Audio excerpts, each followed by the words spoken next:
Hi friends, welcome back to my channel DSC aspirant. ఈరోజు మనం 3వ క్లాస్లో 4వ లెసన్ అయినటువంటి జంతువులు వాటి నివాసం అనే లెసన్ నుంచి ఇంపార్టెంట్ పాయింట్స్ అనేవి చెప్పుకుందాం. ముందుగా ఫస్ట్ పాయింట్, చేపలు నీటిలో ఉంటాయి. చేపలు అనేవి నీటిలో మాత్రమే ఉంటాయి కాబట్టి వీటిని ఏమంటారు? జలచరాలు అంటారు. జలచరాలు అని వేటిని అంటారు అని ఆప్షన్స్ ఇవ్వచ్చు.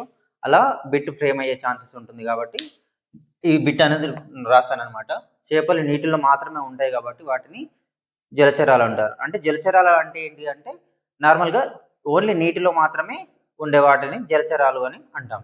నెక్స్ట్ పాయింట్, కప్పలు, తాబేళ్లు, మొసళ్ళు, ఎండ్రకాయలు వంటివి నేలపై మరియు నీటిలో కూడా నివసిస్తాయి.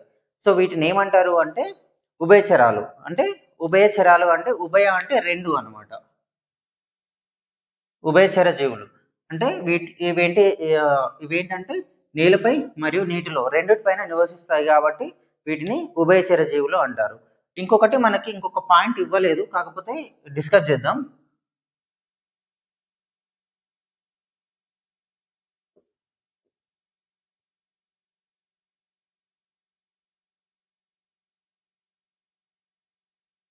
భౌమ్య ఆవాస జీవులు అని కూడా వీటిని అంటారు. అంటే ఓన్లీ నేలపై మాత్రమే నివసించే వాటిని ఏమంటారు అంటే భౌమ్య ఆవాస జీవులు అంటారు.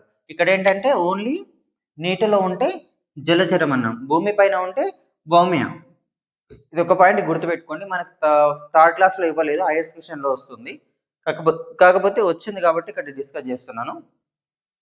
థర్డ్ పాయింట్ ఏంటంటే ఇళ్లలో పెంచుకునే జంతువులను పెంపుడు జంతువులు అంటారు. ఎగ్జాంపుల్ ఏమనుకున్నామంటే ఆవు, మేక, కుక్క, పిల్లి, ఇంకా ఇలాంటివి మనం ఇంట్లో పెంచుకున్నవి వాటిని ఏమంటారంటే పెంపుడు జంతువులు అంటారు. ఫోర్త్ పాయింట్ వచ్చేసి కొన్ని పక్షులు గుడ్లు పెట్టి పొదగడం కోసం మరియు ఆహారం కోసం ఒక ప్రాంతం నుంచి మరొక ప్రాంతానికి వెళ్తూ ఉంటాయి అన్నమాట. ఇప్పుడు చూడండి, వర్షాకాలం తర్వాత కొన్ని పక్షులు వస్తుంటాయి, కొన్ని పక్షులు వెళ్తుంటాయి. అదే సమ్మర్లో వచ్చేసరికి మనకు దాదాపు కొన్ని పక్షులు మాత్రమే మన చుట్టూ కనిపిస్తుంటాయి, మిగిలిన పక్షులు వలస వెళ్తూ ఉంటాయి అన్నమాట. సో అలా అనమాట. ఇంకొకటి వేటి కోసం పోతాయి అంటే ఫస్ట్ గుడ్లు పెట్టి పొదగడం కోసం, ఆహారం కోసం. ఇంకొక పాయింట్ ఏంటంటే వేసవి కాలంలో, చలికాలంలో అక్కడి వాతావరణాన్ని తట్టుకోలేక కొన్ని పక్షులు వెళ్తుంటాయి. ఇలాంటి పక్షులు ఏమంటారు అంటే వలస పక్షులు అంటారు.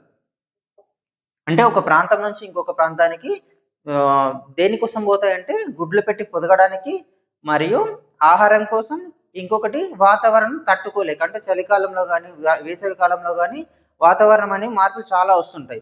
సో తీవ్రమైన వేడి నుంచి కానీ తీవ్రమైన చలి నుంచి కానీ తట్టుకోవడానికి పక్షులు అనేవి ఏం చేస్తుంటాయి, ఒక ప్రాంతం నుంచి ఇంకొక ప్రాంతానికి వలస అనేవి వెళ్తుంటాయి. సో అలాంటి పక్షులను ఏమంటారు అంటే వలస పక్షులు అంటారు. ఫిఫ్త్ పాయింట్, జంతువులు, పక్షులు ఒక ప్రాంతం నుంచి మరొక ప్రాంతానికి వెళ్ళడానికి. అంటే చూడండి, జంతువులు, పక్షులు ఒక ప్రాంతం నుంచి మరొక ప్రాంతానికి వెళ్ళడానికి ఎలా వెళ్తాయి అనేది చూద్దాం. కొన్ని నడుస్తూ వెళ్తాయి, కొన్ని పాకుతూ వెళ్తాయి, మరికొన్ని గెంతుతూ వెళ్తాయి, మరికొన్ని ఎగురుతూ వెళ్తాయి, ఇంకొన్ని ఈదుతూ వెళ్తాయి. ఇక్కడ చూడండి, నడుస్తూ అంటే ఇప్పుడు ఫర్ ఎగ్జాంపుల్ సింహాలు కావచ్చు, ఏనుగులు కావచ్చు, ఇవేంటి నడుచుకుంటూ వెళ్తాయి ఆహారం కోసమైనా దేని గురించి అయినా. కొన్ని పాకుతూ వెళ్తాయి. ఇప్పుడు చూడండి, సరీసృపాలు చూడండి, పాములు కానీ అలాంటివి చూడండి, అలాంటి జాతివి ఏం చేస్తాయి, పాకుతూ వెళ్తాయి. కొన్ని ఏంటి గెంతుతూ వెళ్తాయి. ఇప్పుడు చూడండి, కుందేలు తీసుకోండి, కుందేలు ఎలా నడవదు, ఎక్కువగా గెంతుతుంది అనమాట. సో అలా కొన్ని ఎగురుతూ, అంటే పక్షులన్నీ ఆల్మోస్ట్ ఎలా ఎగురుతాయి, ఎగురుతూనే వెళ్తాయి ఒక ప్రాంతం నుంచి ఇంకొక ప్రాంతానికి. ఎక్కువసేపు నడవలేవు, ఒక ప్రదేశం దగ్గర ఆగి వాటి ఆహారం తీసుకోవడం గురించి మాత్రమే ఆగుతాయి, లేదంటే ఎక్కువ ఎగురుతూనే వెళ్తాయి. నెక్స్ట్ కొన్ని ఈదుతూ వెళ్తాయి. ఈదుతూ అంటే ఎక్కడ వెళ్తాయి జంతువులు అంటే జంతువులు జలచరాలు అన్నాం కదా ఇందాక, జలచర జీవులు అన్నాం కదా. సో ఇవేంటి అంటే నీటిలో ఉన్నాయి కాబట్టి ఒక ప్రాంతం నుంచి ఇంకో ప్రాంతానికి వెళ్తూ ఉంటాయి, గుడ్లు పెట్టడానికి కావచ్చు, లేకపోతే వాతావరణం మార్పుల వల్ల కావచ్చు. అవి ఎలా వెళ్తాయి, ఈదుతూ వెళ్తాయి. ఇంకొక పాయింట్ చూడండి, కొన్ని తోకను కూడా యూజ్ చేస్తాయి అన్నమాట. ఎగ్జాంపుల్ వచ్చేసి ఇప్పుడు చూడండి, మొసళ్ళు ఉంటాయి. ఒక ప్రాంతం నుంచి ఇంకో ప్రాంతానికి నీటిలో వెళ్ళడానికి ఏంటి, వాటికి ఎక్కువగా తోక అనేది యూజ్ అవుతుంది అనమాట ఈదడానికి. ఓకేనా. ఇంకొకటి సీల్స్ చూడండి. అదే విధంగా సీల్స్ ఏంటంటే వాటి వెనకాల తోక ఉన్న చిన్నగా ఉంటుంది, అంటే కాళ్ళే వాటికి తోకలాగా యూజ్ అవుతుంది అనమాట నీటిలో. ఓకేనా. నెక్స్ట్ పాయింట్ ఇక్కడ చూడండి, చిన్న మీనింగ్ ఇది. యాక్చువల్గా తూనిగలను ఏమని అంటారు అంటే బూగలు అని కూడా అంటారు. ఇక్కడ బిట్ ఫ్రేమ్ అయ్యే ఛాన్స్ ఉంటుంది కాబట్టి రాశాను. ఓకే.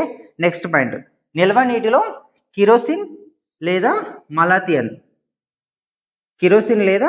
మలాథియన్ అనే మందులు చల్లడం వల్ల దోమలు అనేవి చనిపోతాయి అన్నమాట.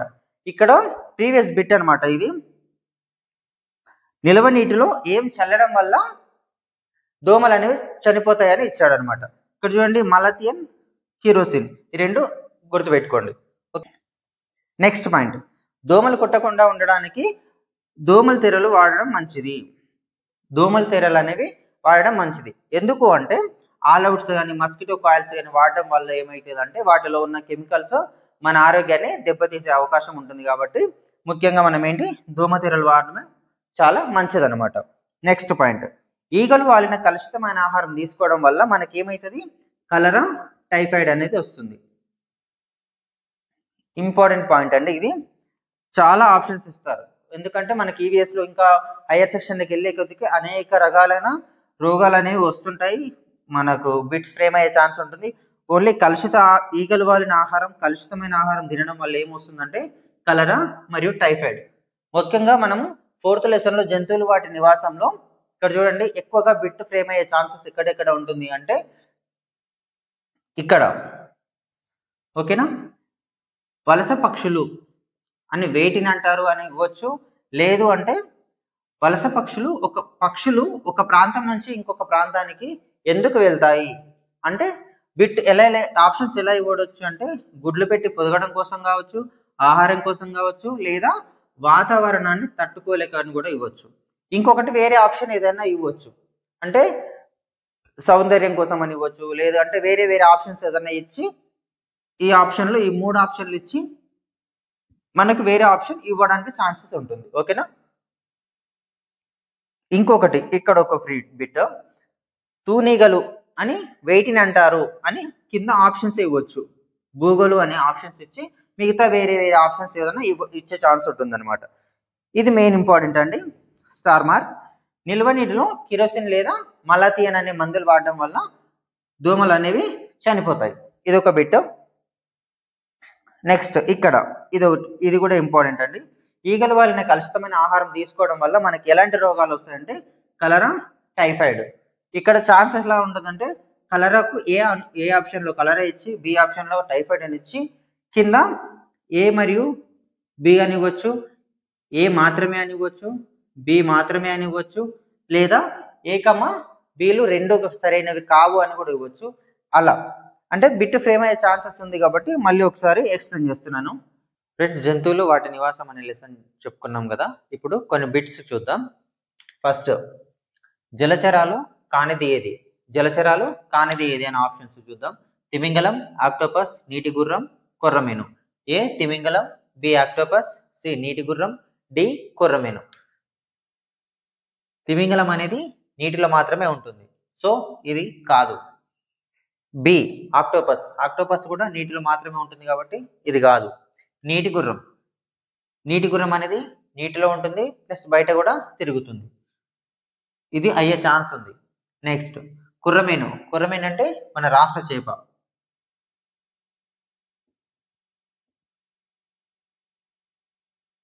అంటే రాష్ట్ర జలచర జీవి అనమాట. ఇది నీటిలో మాత్రమే ఉంటుంది కాబట్టి ఇది కూడా కాదు. సో ఆన్సర్ ఏంటి? సి. నెక్స్ట్ క్వశ్చన్, వలస పక్షులు ఏ కాలంలో తమ గుంపుతో కలిసి వలసను ప్రారంభిస్తాయి?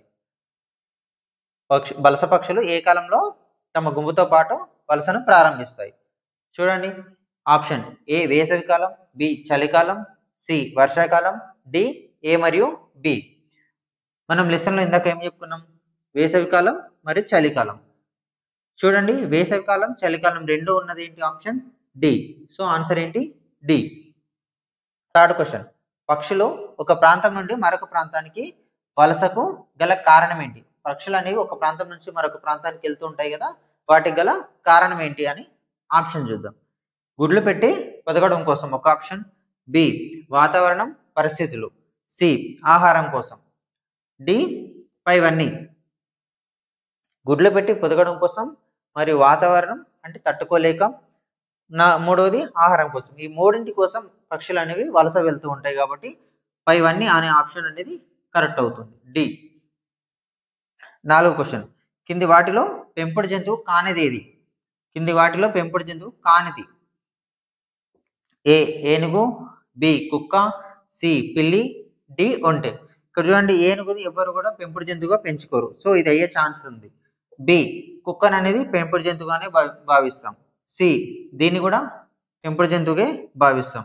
డి అనేది చూడండి, ఒంటె అనేది ఎడారి ఓడ కాబట్టి దీన్ని ప్రయాణం కోసం వాడతారు. సో రాజస్థాన్ ఆ ఏరియాలో పెంపుడు జంతువుగా పెంచుకుంటారు. సో ఒంటె అనేది పెంపుడు జంతువు. సో ఇక్కడ కానిది ఏది అంటే ఏనుగు, ఆప్షన్ ఏ రైట్ ఆన్సర్. 5వది, నిల్వ నీటిలో దోమల నివారణకై కిరోసిన్తో పాటు వాడే మరొక రసాయనం ఏంటి? కిరోసిన్ అనేది ఒకటి ఇచ్చాడు, నెక్స్ట్ ఇంకొక రసాయనం ఏంటి అని అడుగుతున్నాడు అనమాట. ఏ హాలోజన్ బిళ్ళలు, B bleaching powder, C malathion, D chlorine. Halogen బిళ్ళలు కాదు, బి బ్లీచింగ్ పౌడర్ కాదు, సి మలాథియన్ అనేది రైట్, డి క్లోరిన్ అనేది కాదు. ఇక్కడ ఆన్సర్ ఏమవుతుంది? సి. ఓకేనా? నెక్స్ట్ క్వశ్చన్ 6th, ఈగలు వాలిన కలుషిత ఆహారం తినడం వల్ల వచ్చే వ్యాధులు ఏంటి అని అడుగుతున్నాడు. చూడండి, ఆప్షన్స్ ఏమి ఇచ్చాడు? Cholera, malaria, B malaria dengue, C typhoid dengue, D cholera typhoid. ఇక్కడ చూడండి, కలరా కరెక్టే కానీ మలేరియా అనేది రాంగ్. ఓకేనా? బి మలేరియా డెంగ్యూ ఈ రెండు కావు. సి టైఫాయిడ్ డెంగ్యూ, టైఫాయిడ్ కరెక్టే కానీ డెంగ్యూ కరెక్ట్ కాదు. డి కలరా మరియు టైఫాయిడ్ అనేవి రెండు కూడా కరెక్ట్ ఆన్సర్స్. సో ఆన్సర్ అనేది డి అవుతుంది అనమాట. 7th క్వశ్చన్, భూగోళు అని వేటిని అంటారు? చూడండి, ఆప్షన్స్ ఏమి ఇచ్చాడు? కందిరీగ, తేనెటీగ, సీతకొక చిలుక, తూనీగలు. మనం ఇందాక లెసన్లో ఏం చెప్పుకున్నాం? భూగోళని తూనీగలు అని పిలుస్తారు. సో ఆన్సర్ ఏంటి? డి. చూడండి, మనం ఈ లెసన్లో జంతువులు వాటి నివాసం అనే లెసన్లో ఆల్మోస్ట్ లెసన్లో ఉన్న ఇంపార్టెంట్ పాయింట్స్ ప్లస్ వాటితో పాటు బిట్స్ కూడా చూసాం. వీడియో నచ్చినట్టయితే లైక్ చేయండి, సబ్స్క్రైబ్ చేయండి, షేర్ చేయండి.